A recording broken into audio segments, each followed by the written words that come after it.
हम मैथिली भक्ति सबगोटा के प्रणाम करै छी। आई हम एकटा कोबर के गीत लऽ कऽ एलहुँ हँ। सुनू अहाँ सब ई कोबर के गीत आ हमर चैनल के लाइक सब्सक्राइब कऽ देबै। जय मैथिली, जय भक्ति। कतऽ के मोती माला, कतऽ के छै चिड़ै, कतऽ के मोती माला, कतऽ के छै चिड़ै, कतऽ के सुन्दर दुल्हा मोरो नजदीक है, कतऽ के सुन्दर दुल्हा मोरो नजदीक है, कतऽ के मोती माला, कतऽ के छै चिड़ै, कतऽ के सुन्दर दुल्हा मोरो नजदीक है, कतऽ के सुन्दर दुल्हा मोरो नजदीक है। पटना के मोती माला, पटना के मोती माला, बनारस के छै चिड़ै, पटना के मोती माला, बनारस के छै चिड़ै, अयोध्या के सुन्दर दुल्हा मोरो नजदीक है, अयोध्या के सुन्दर दुल्हा मोरो नजदीक है।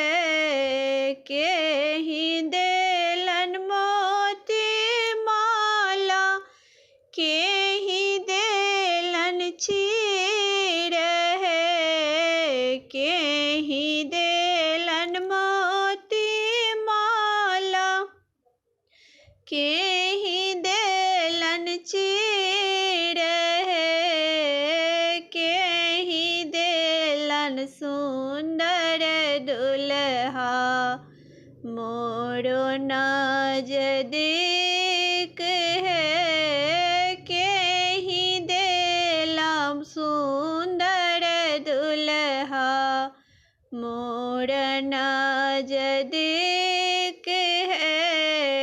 बाबा देला मोती माला, बाबू देलन चिड़ै, बाबा देलन मोती माला, बाबू देलन चिड़ै, सासु कोसिला देलन, सासु कोसिला देलन, सुन्दर दुल्हा नजदीक है, सासु कोसिला देला, सुन्दर दुल्हा नजदीक है।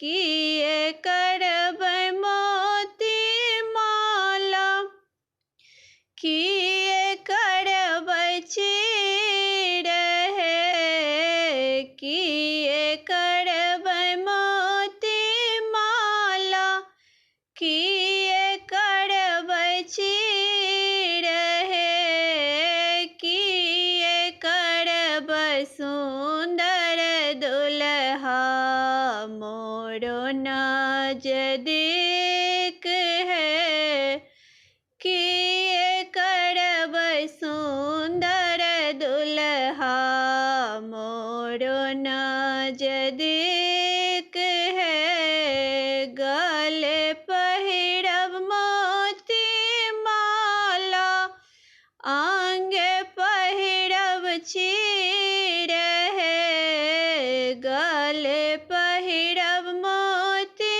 माला, आंगे पहिरब चीर है, कोहबर सुंदर लागे, दुल्हा नजदीक है, कोहबर सुंदर लागे, दुल्हा नजदीक है, कोहबर सुंदर लागे, दुल्हा नजदीक है।